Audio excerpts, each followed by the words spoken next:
everyone, my name is Cynfani. I apologize for my voice, I'm sick. I'm going to be talking to you about the work of a CNA. Because not many people know of CNA work, it is important that we all must know the training, their responsibilities, and the laws that they follow in the medical field. Most CNAs have a major impact on one's life and can also be the only person that can care for someone in one's life. The training ground for a CNA is very basic yet important.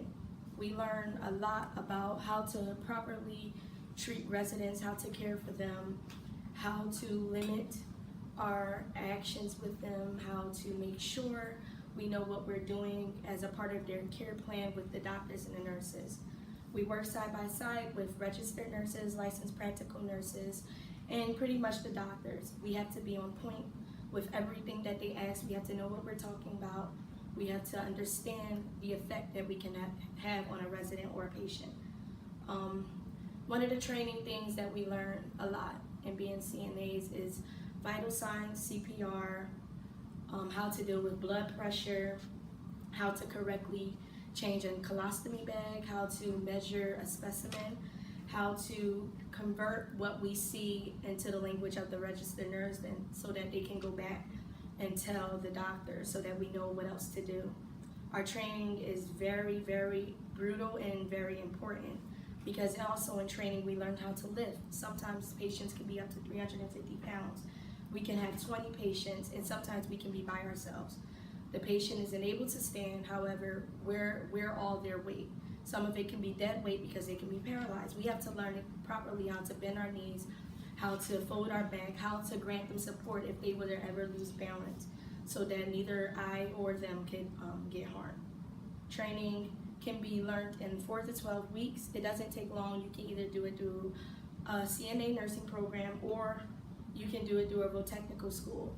I myself went through a real technical school. It only took me 2 years because I started out when I was in 11th grade, which is something that the government and the state approve of. Even though I was 17 years old, they knew by the second year I would be 18, so they just put me through a 2-year process. And I was able to grasp the material in that little bit of time. It was only 2 years, it was fine because it went through high school. So being a CNA at 18, I'm dealing with residents on my own. I'm dealing with family members who may question me because I'm 18, I'm young, I'm new to the field. However, due to my training, I knew exactly what to do, and I've been requested by multiple family members to be that person's nurse aide, which also leads to responsibility. Responsibility is very important in being a CNA because we have to understand what the RNs and LPNs require of us or ask of us. We have to understand that it is our responsibility not to mess up, to follow the exact care plan, and to perform ADLs, which is activities of daily living. And what that simply means is that, say if you have a loved one who once lived on their own for quite some time, because most of these residents are old, so they lived on their own for quite some time, they're used to doing everything by themselves. We pretty much promote them to stay independent while also aiding them because of their age, and the reason that they're in a nursing home could be because of medical reasons or mental reasons. So we perform ADLs and help them, and we're very responsible on how they progress and how they take in their physical therapy and how they're learning throughout how to live in a nursing home with other residents as well as nurses, which also now leads to laws. Laws are very important and is very, very, very important to the government and to the nursing home because you can be a liability. You are a liability.